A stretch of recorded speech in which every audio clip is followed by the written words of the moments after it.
뭐 중요하지 않은데 교재를 좀 프린트물을 만들어 달라시는 분들이 몇 분 계셔서 일단 제가 여건이 돼서 일단 지난번에 했던 거하고 오늘 공부할 교재를 저 뒤에 프린트물을 놔뒀거든요.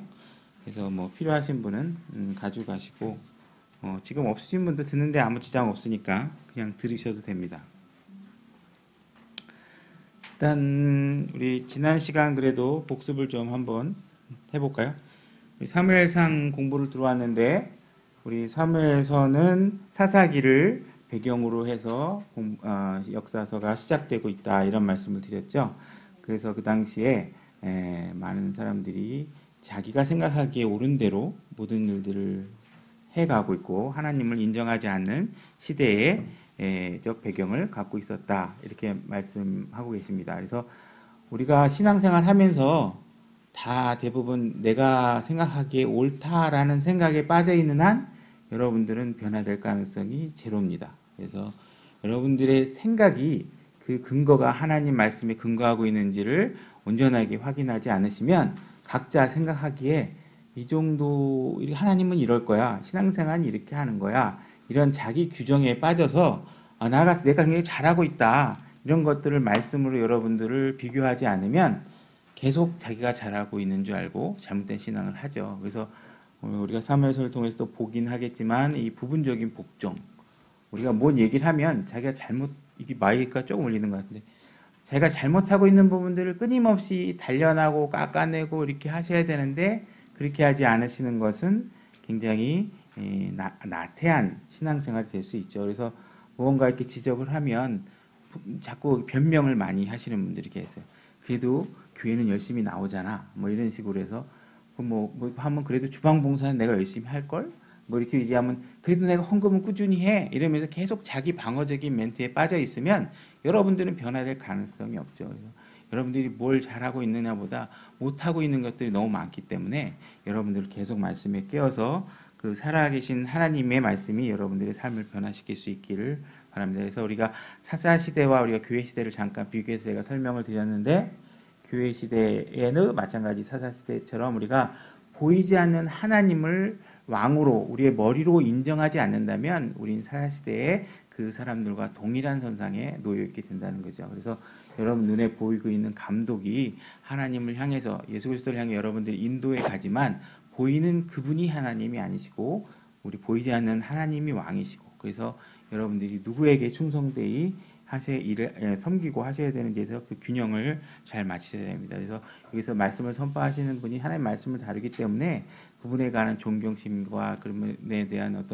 그런 어떤 권위에 대해서 여러분들이 충분히 성경이 말씀하는 대로 존경하고 따르셔야 되지만 어쨌든 하나님이 누구신가의 서열의 순위에 바뀌어서 하나님의 충성하기보다는 사람의 충성하는 이런 일들이 벌어지지 않도록 이렇게 하셔야 된다고 말씀을 드렸습니다. 그래서 그 엘가나의 가족 족보를 배경으로 하고 있었고 엘가나는 굉장히 훌륭한 그 족보 가정 배경을 갖고 있는 사람이었었죠. 그래서 하나님 말씀을 다루고 있는 이런 훌륭한 가정에 아내가 둘이 있는 그런 가정 배경을 갖고 있고 그죠? 그다음에 이분은 레위 지파 사람으로서 아주 좋은 혈통의 사람이다 이런 얘기를 했습니다. 그래서 두 아내가 있었고 그리고 분인나는 자녀가 있고 한나는 자녀가 없다 하면서 자녀가 있고 없고의 기준에 따라서 이 성경 기자는 첫 번째와 두 번째 이름의 나열의 순서를 변화시켜서 긴장감을 조성하고 있다고 말씀드렸습니다. 그래서 또 하나님의 한나의 태를 닫으셨다 이 부분을 두 번씩이나 반복함으로 인해서 태를 열고 닫는 그 주권이 하나님께 있다 이런 것을 강조하고 말씀하셨다는 얘기를 지난번에 말씀드렸습니다. 그래서 이 정도 복습을 끝내고 지난번에 이어서 좀 못 다른 부분들을 얘기하고 진도를 나가도록 하겠습니다.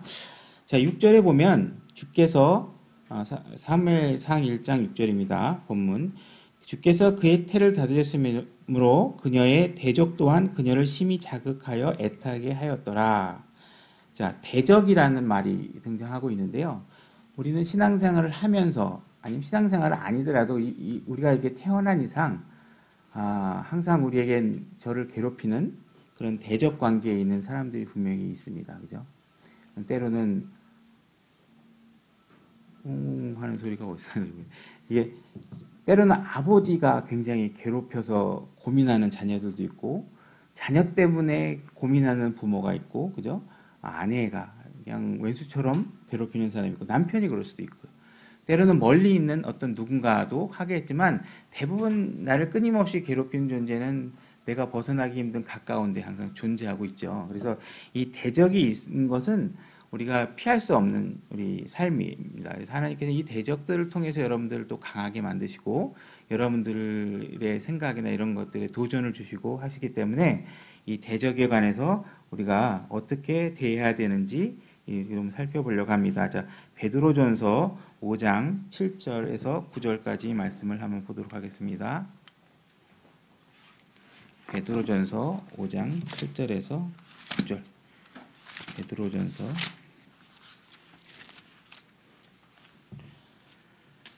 5장 7절. 제가 읽겠습니다. 5장 7절 찾으셨죠? 자, 너희의 모든 염려를 그분께 맡기라. 그분께서 너희를 돌보시느니라.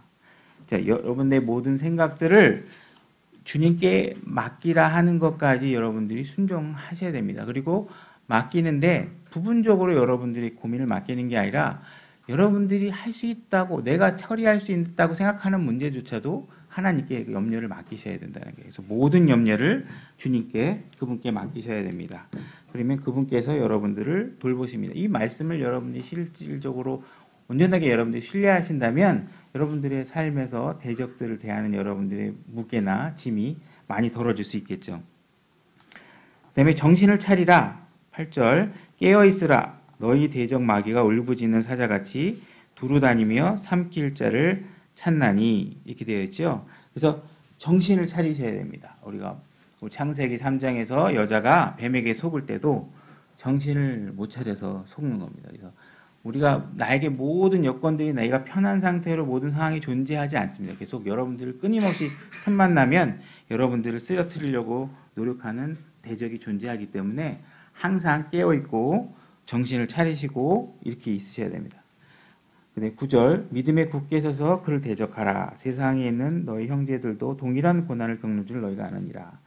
그러니까 믿음에 굳게 서서, 믿음이 결국 우리가 이 문제를 해결할 수 있는 거죠. 그 믿음이라는 건 어쨌든 우리 주님께서 온전하게 나를 돌보시고라는 것이죠. 그래서 다른 형제들도 동일한 문제를 갖고 있다. 나만 특별한 문제에 빠져 있지 않다.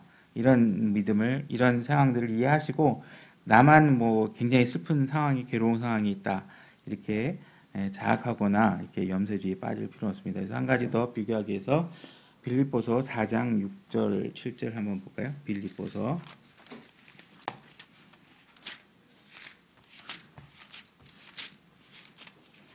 4장 7절, 4장 6절, 7절 보겠습니다.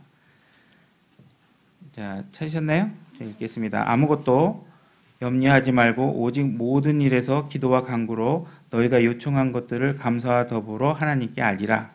그리하면 모든 이해를 뛰어넘는 하나님의 평강이 그리스도 예수님을 통해 너희 마음과 생각을 지키시리라. 이렇게 되어 있죠. 그래서 하나님께 모든 일을 맡기시면 하나님께서는 우리의 생각 이상의 것을 관찰하시고 우리에게 응답을 하십니다. 그래서 여러분들이 필요한 거면 채워주실 거고요. 필요 없는데 졸라대는 거면 무시할 수도 있고, 때로는 마음이 무거워서 위로가 필요하시다면 하나님께서 여러분들을 위로해 주실 겁니다. 그래서 그것이 우리에게 유익한 방법으로 분명히 하나님께서 우리를 돌보시고 우리에게 응답해 주시는 분이라는 것을 온전하게 믿으시고 신앙생활을 하시는 것이 이 대적을 향해서 우리가 살 수 있는 그리스도의 삶의 자세죠. 마귀가 울부짖는 이유가 있는데 그 이유를 한번 좀 찾아보겠습니다. 아모스서 3장 4절로 가보겠습니다.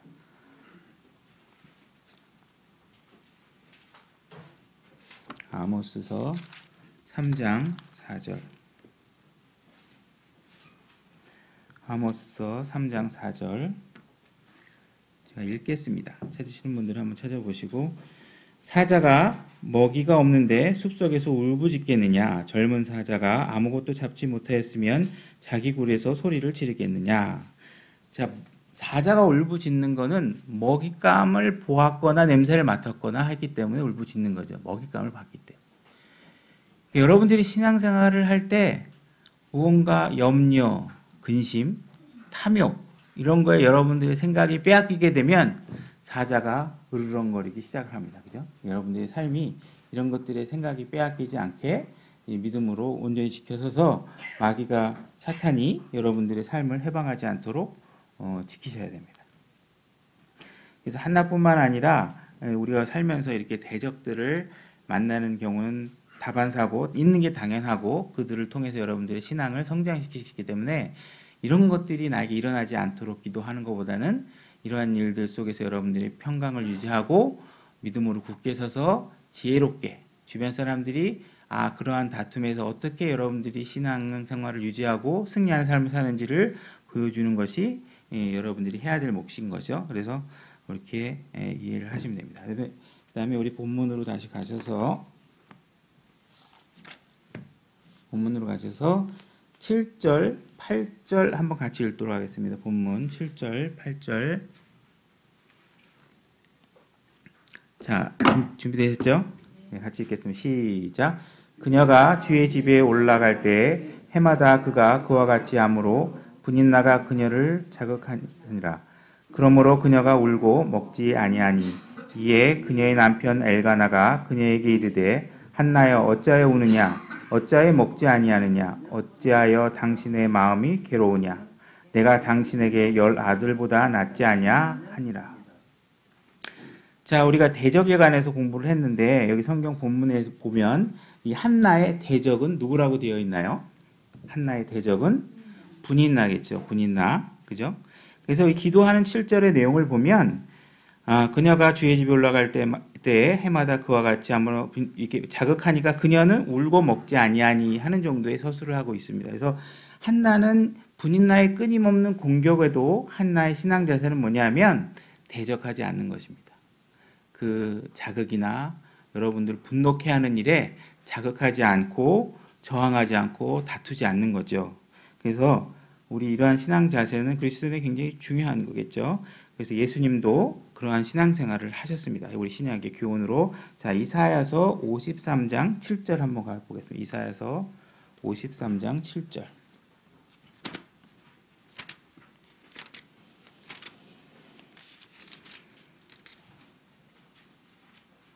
이사야서 53장 7절. 자, 찾으시는 분 찾으시고 제가 또 읽겠습니다. 그는 학대를 당하고 그는 예수 그리스도를 예표하고 있습니다. 그는 학대를 당하고 고난을 당하였어도 자기 입을 열지 아니하였으며 도살장으로 향하는 어린 양같이 끌려가며 털 깎는 자 앞에서 잠잠한 양같이 자기 입을 열지 아니하는도다. 이렇게 얘기되어 있죠. 그래서 분인나가 막 자극하고 그러는데 막 맞대가지고 야 뭐 너는 잘났어 뭐 이렇게 하고 막 이렇게 싸우는 게 아니라 그냥 우는 거죠. 울고 요즘 같은데 이런 걸 얘기하면 이제 성차별 문제도 있겠지만 여자의 제일 강한 무기는 옛날부터 눈물이라고 그랬는데 하여튼 이렇게 싸우거나 막 대들어는 것보다는 이게 속으로 사귀고 예수 그리스도를 믿고 하나님 주를 신뢰하고 저항하지 않는 모습을 보이는 것이 굉장히 중요한 자세겠죠. 우리가 왜 그러면 이렇게 억울하게 저항하지 않아야 되느냐, 과연 하나님께서 어떻게 하시겠다 하느냐 하는 문제에 있어서 우리가 로마서 12장 19절로 가보겠습니다. 로마서 12장 19절.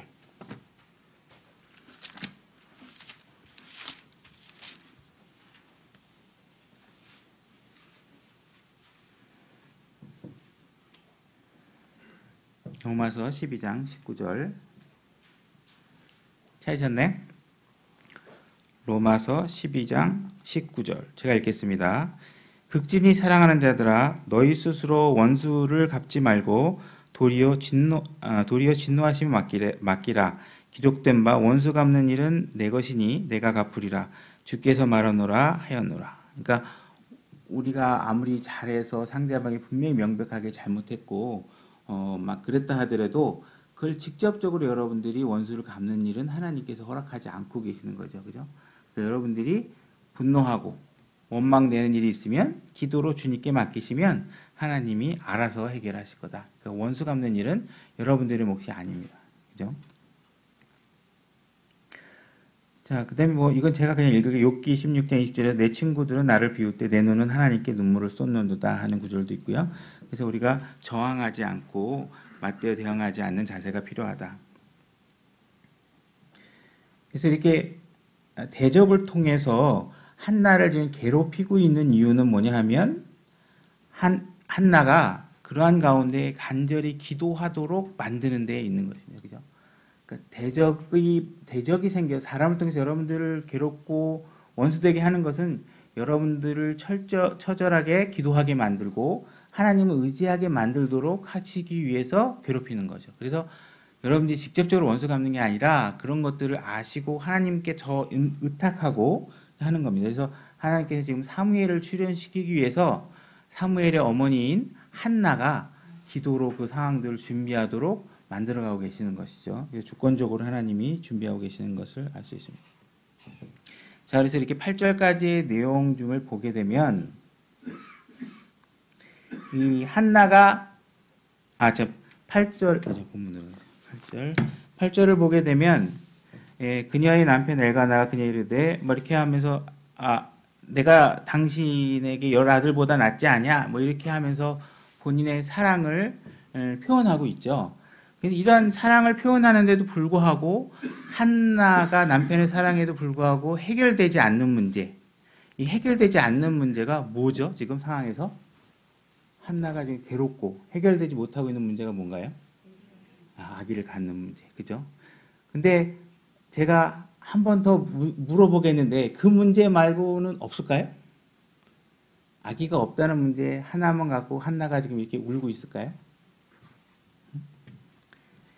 자, 일단 그 문제를 한번 또 답을 얻게. 일단 그럼 아이가 없는 문제 때문에 울고 있는 거 맞습니다. 그래서 그 문제를 한번 알아보기 위해서 창세기 30장 22절로 가보겠습니다.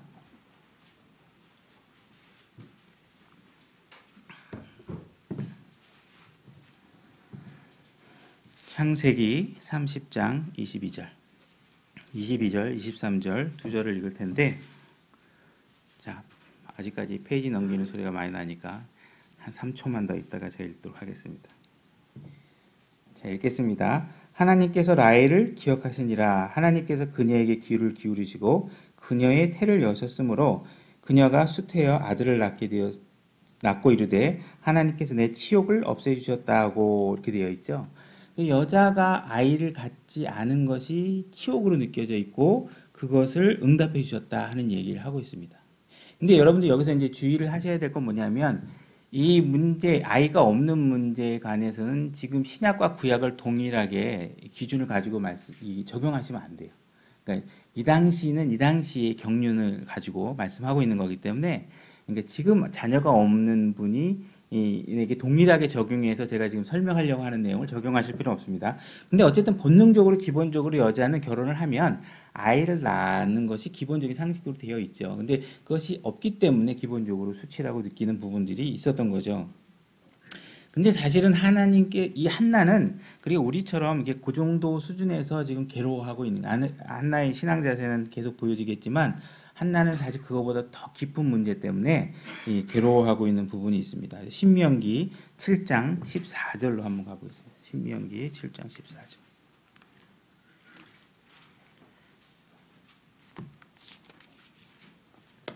신명기 7장 14절 맞죠? 예. 제가 읽겠습니다. 내가 모든 백성들보다 더 많은 복을 받아 너희 가운데 남자와 여자와 너희 가축 가운데 수컷과 암컷이 수태하지 못하는 것이 없을 것이며 이렇게 되어 있죠. 자, 이 당시에 하나님께서는 유대인들에게 축복을 주셨는데 그게 뭐냐 하면 결혼하면 사람이든 짐승이든 짝을 이루면 다 아기를 갖고 새끼를 베고 하는 것이 축복으로 하나님께서 주고 계시는 거예요. 하나님께서. 그러면 이 당시에 아기가 없다라는 얘기는 어떤 상황을 설명하나요? 하나님과의 관계에 있어서 이 축복의 문제가 잘못되어 있다 하는 것을 이야기하고 있는 거예요. 그냥 우리와 오늘날 같이 이런 문제가 아니면 한나도 뭐 여러 가지 사람마다 다 부족한 게 있죠. 아기를 못 낳는 것처럼 여러 어떤 사람은 신체적 결함이 있을 수도 있고 여러 가지 자기가 갖고 있는 핸디캡들이 있더라도 우리는 그걸 또 인정하고 극복하고 살아갈 수 있어요. 근데 지금 한나가 괴롭고 계속 기도로 하나님께 간구할 수밖에 없었던 이 시대적인 상황은 뭐냐면 아기가 없다는 건 하나님과의 관계에 문제가 있다 이렇게 보여지는 상황 때문에 한나는 심히 괴로운 겁니다. 너 저주받았지? 하나님한테 뭐 죄진 거 있어? 뭐 이런 식의 비난을 받을 수 있다라는 거예요. 그래서 이 문제가 한나에게 이러한 절박한 문제이기 때문에 아이가 없다는 그 이상의 문제이기 때문에 굉장히 한나가 괴로워하고 있다라는 거죠. 그래서 이 부분을 우리가 놓치면 안 될 것 같습니다. 그래서 우리가 오늘 신약에서 이 부분을 어떻게 또 적용할지에 대해서 우리가 영적인 적용 부분을 살펴보기 위해서 갈라디아서 4장 19절로 가보겠습니다. 갈라디아서 4장 19절.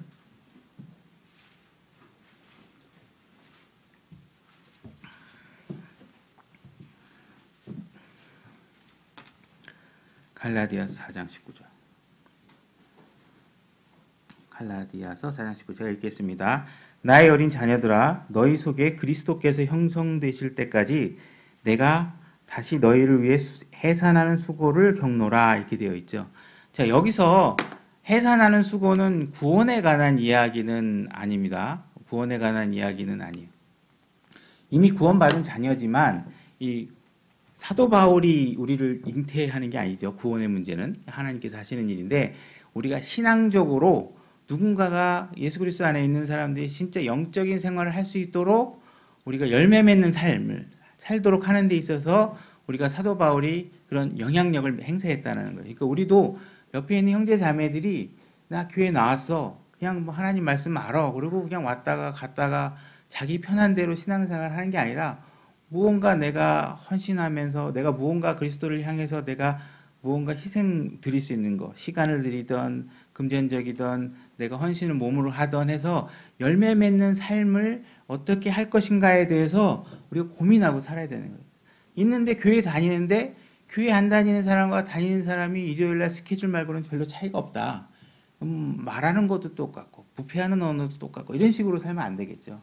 그래서 사도 바울은 이렇게 너희가 그리스도인이라면 그리스도인다운 삶의 열매가 보여야 된다. 내가 그런 부분에 있어서 내가 너희를 낳았다. 이렇게 말을 하고 있는 겁니다. 고린도전서 4장 15절도 그냥 찾지 말고 제가 읽으면 그리스도 안에서 너희에게 만명의 스승이 있다 해도 아버지는 많지 아니하니 그리스도 예수님 안에서 복음을 통하여 내가 너희를 낳았다. 이렇게 얘기합니다. 이거 구원과 관련된 건 아니고 어쨌든 사도 바울이 애써서 새로운 신약의 복음 교리를 가지고 그들에게 올바른 신앙을 할 수 있도록 그래서 그들이 헌신하고 전도하고 복음을 전하고 목숨을 걸고 신앙생활을 하고 하는 것들에 대해서 그들이 열매 맺는 삶을 살도록 그런 일을 부지런히 살도록 그런 일이 힘들지만 값어치 있는 일이라고 가르쳐주는 가르침을 그들이 순종하고 따라갈 수 있도록 올바로 가르쳤다는 얘기입니다. 그래서 이 엘가나가 지금 내가 열 아들보다 낫지 않냐 뭐 이런 얘기 오늘날 와이프한테 하면 좋은 얘기 못 듣겠죠. 내가 더 낫지 않아? 뭐 이래봐야 호빵기도 안 키겠죠. 근데 어쨌든 여기 보니까 우리가 누가 아내를 사랑한다는 것에는 마음만으로 되는 게 아니고 일단 말을 해야 되는 것 같아요. 뭐 저도 잘 못하지만 어쨌든 말로 표현하셔야 됩니다. 말로만 표현해야 되는 게 아니고 앞에 우리가 지난 시간에 배웠지만 분인나에게 어떤 희생 우리가 화목제 화평원물들을 드리고 이제 하나님께 드리고 난 나머지 음식을 우리가 거기 있는 성도들이 먹고 즐기는데 그 중에 또 한나에게는 더 많은 양을 줬다고 얘기하고 있거든요. 그러니까 말뿐만 아니라 줘야 됩니다. 무언가 베풀어야 돼요. 마음만 갖고 안 되죠. 그래서 마음이 있으면 행동이 따라가게 돼 있어요. 그래서 이런 부분들이 실질적으로 성경에서 보면 엘가나의 이런 아내의 사랑하는 자세를 보면 기꺼이 나누고 한나를 더 사랑했다고 하니까 더 많이 주잖아요. 그죠? 이제 이것이 아내가 둘이라는 문제 때문에 서로가 분노하게 만들고 싸움의 원인이 되긴 하지만 어쨌든 한 아내에게 사랑하는 만큼 무언가 주고 하셔야 됩니다. 그래서 그런 자세를 배울 필요가 있을 것 같습니다. 그러니까 우리는 신이 아니기 때문에 말하지 않으면 몰라요. 하나님은 아십니다. 하나님은 여러분들의 어떤 상황이든 아는데 주변 사람들이 여러분들이 말하지 않으면 알 수가 없어요. 표현하지 않으면 못하기 때문에 그런 것도 하겠습니다. 그리고 사실은 창세기 30장 1절 가보겠습니다. 그러니까 창세기 30장 1절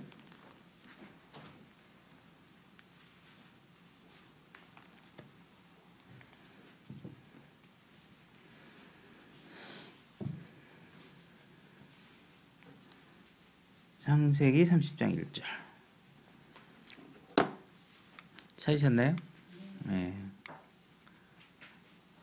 창세기 30장 1절 보면 라헬이 자기가 야곱에게 자식을 낳지 못하는 것을 보고 자기 언니를 시기하여 야곱에게 이르되 내게 자식을 달라 그리하지 아니하면 내가 죽으리라 하니 야곱의 분노가 라헬을 향해 타오르므로 그가 이르되 당신의 태의 열매를 맺지 못하도록 금하신 분은 하나님이심인데 내가 그분을 대신하겠느냐 하며 이렇게 되어 있죠. 지금 한나의 자세와 약간 좀 비교되는 부분이 있어서 우리가 살펴봤는데 지금 엘가나의 이런 따뜻한 사랑과 따뜻한 반응은 사실은 한나가 그만큼 남편에게 그 불평하거나 그런 식으로 대응하는 것이 아니라 그저 순종하고 눈물 흘리고 아름답게 승화시키고 있기 때문에 남편의 이런 따뜻한 행동을 이끌어내고 있는 거죠.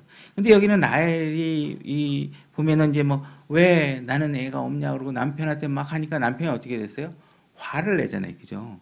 이게 남편이 해결할 수 있는 문제가 아니죠. 그죠? 그래서 우리가 서로가 행동이라는 것은 상대적이기 때문에 여러분들의 지혜로는 남편을 원망하면 애가 생길 것 같지만 그건 우리가 냉정하게 따지면 그렇게 될 수 있는 문제가 아니죠. 그래서 우리가 어떤 그런 당장의 문제 때문에 우리 감정을 그대로 표출하는 것보다 하나님을 신뢰하고 그분께 염려를 맡기는 자세로 했을 때 부부의 관계든 친구 간의 관계든 상대방에게 따뜻한 행동을 이끌어낼 수 있다는 부분을 이제 놓치시면 안 될 것 같습니다.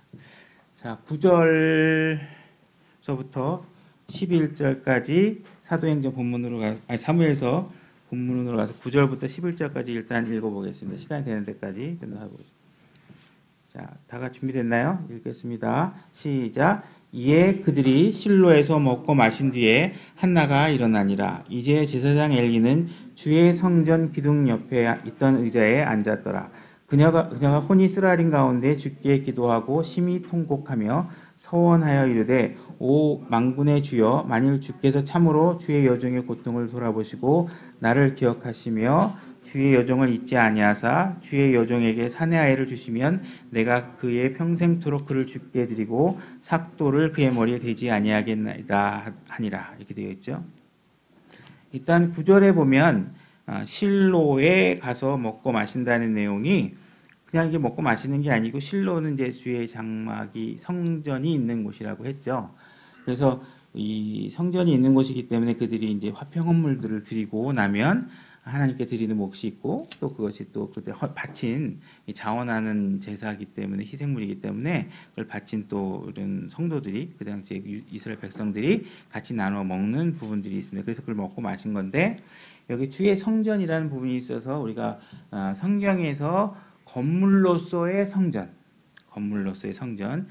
여러분들도 성전이죠. 그런데 여러분들은 건물로서의 성전이 아니고 신약에서는 여러분들의 몸을 성전이라고 얘기하고 있어요. 근데 성경에서 이 건물로서의 성전이 7가지가 등장하고 있는 것을 잠깐 좀 소개를 하고자 합니다.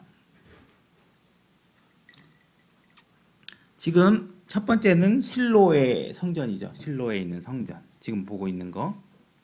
두 번째는 솔로몬의 성전이 있어요. 그래서 이 사무엘서 이후의 이야기지만 다윗이 하나님께 드리려고 하는 그 건물로서 움직이지 않는 성전의 건물을 지으려고 했을 때 이제 다윗은 피가 많이 묻혀서 네 아들 솔로몬에게 그 임무를 맡길 거다. 그래서 다윗은 여러 가지 재료들만 준비해 놓고 솔로몬이 이 성전을 짓게 됩니다. 그 다음에 세 번째로는 이스라엘 백성들이 이제 포로로 끌려갔다가 다시 돌아와서 성전을 건축하게 되죠. 폐허가 된 성전을 건축하게 되는데 이 에스라에서 건축된 이 성전이 세 번째 성전에 해당하게 됩니다. 외우실 필요는 없어요. 그냥 소개만 하는 거니까. 그 다음에 네 번째로는 우리 헤롯 시대에 예수님께서 이 성전을 헐라 그럼 내가 사흘 만에 다시 짓겠다 하면서 했을 때 사실 예수님은 자기 몸을 가리켜서 얘기한 건데 그때 보여지고 있는 그 당시에 로마의 점령의 상황에서 그 이스라엘 땅에 있었던 그 헤롯 시대의 헤롯 성전이라고 했던 그 성전이 있죠. 그 다음에 다섯 번째는 적그리스도가 있게 된 성전입니다. 이건 지금 있지 않죠. 이제 이 대환란 시기가 되면 적그리스도가 등장해서 성전에 들어가서 왕의 역할을 하게 되는데 그때 있을 성전을 얘기하는 겁니다. 뭐 넘어가겠습니다. 그래서 그 다음에 이제 천년왕국에 들어가면 예수님이 직접 통치하게 될 성전이 있죠. 예수님이 그곳에 왕으로 있게 될 성전입니다. 6번째 천년왕국.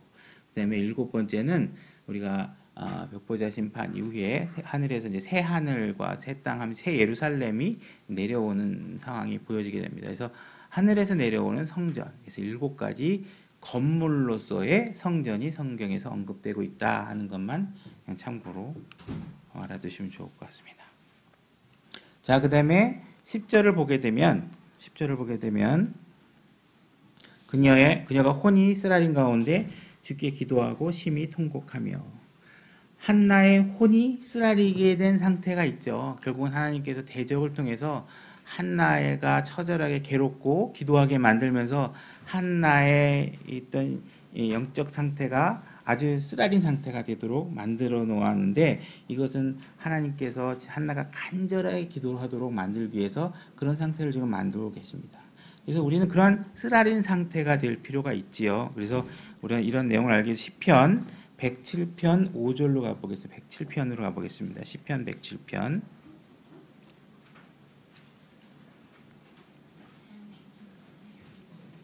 시편 107편 5절, 6절 먼저 읽어보겠습니다. 제가 읽겠습니다. 줄이고 목마름에 그들의 혼이 그들 속에서 기진하였도다. 그때 그들이 고난 중에 주께 부르짖음에 그분께서 그들의 고통에서 그들을 건지시니라. 그러니까 우리의 혼이 목마르게 하시는 거죠. 그렇게 우리가 목마르고 갈증이 나고 쓰라리고 했을 때 우리는 온전하게 주님을 신뢰하기 때문에 우리의 육신적인 어떤 성품들을 내려놓게 만드는 방법 중에 하나가 우리를 쓰라리게 하시는 겁니다. 그래서 목마르게 만드시는 거죠. 그 다음에 같은 107장 12절 13절을 또 읽어보도록 하겠습니다. 그러므로 그분께서 고욕으로 그들의 마음을 낮추시니 그들이 넘어져도 돕는 자가 없었도다. 그때 그들이 고난 중에 주께 부르짖음에 그분께서 그들의 고통에서 그들을 구원하시니라. 여러분들을 낮추시고 겸손하게 하십니다. 그러면 그제서야 우리는 하나님의 성품이나 하나님의 도움의 손길을 기대할 수 있고 그분을 신뢰할 수 있게 되는 거죠. 예. 그 다음에 18절 19절로 보겠습니다. 그들의 혼이 온갖 종류의 음식물을 몹시 싫어하며 그들이 사망의 문들에 가까이 이르렀더라. 또다. 그때 그들이 고난 중에 주께 부르짖음에 그분께서 그들의 고통에서 그들을 구원하시되. 그래서 우리가 사망의 문 앞에까지 가서 절망적이게 만드시면 우리는 주님을 찾게 된다는 것이죠. 27절 28절 읽겠습니다. 그들이 이리저리 구르고 술 취한 자처럼 비틀거리며 어찌할 바를 모르는도다. 그때 그들이 고난 중에 주께 부르짖음에 그분께서 그들의 고통에서 데리고 나오시며 이렇게 되었습니다. 그래서 하나님께서 우리를 혼이 쓰라린 상태가 되게 만드신다. 그래서 우리가 철저하게 한 사무엘을 준비하기 위해서 한나가 얼마나 하나님과 밀착된 교제를 할 수 있도록 만드시는 과정을 볼 수 있죠. 그래서 여러분들에게 무언가 고난이 닥치고 혼이 쓰라리고 기도해야 되는 상태가 된다면 그것을 피하실 것이 아니라 하나님과 더 간절하게 기도하고 교제할 수 있는 그런 계기로 삼으셔야 될 것 같습니다. 오늘은 여기까지 하도록 하겠습니다. 수고하셨습니다.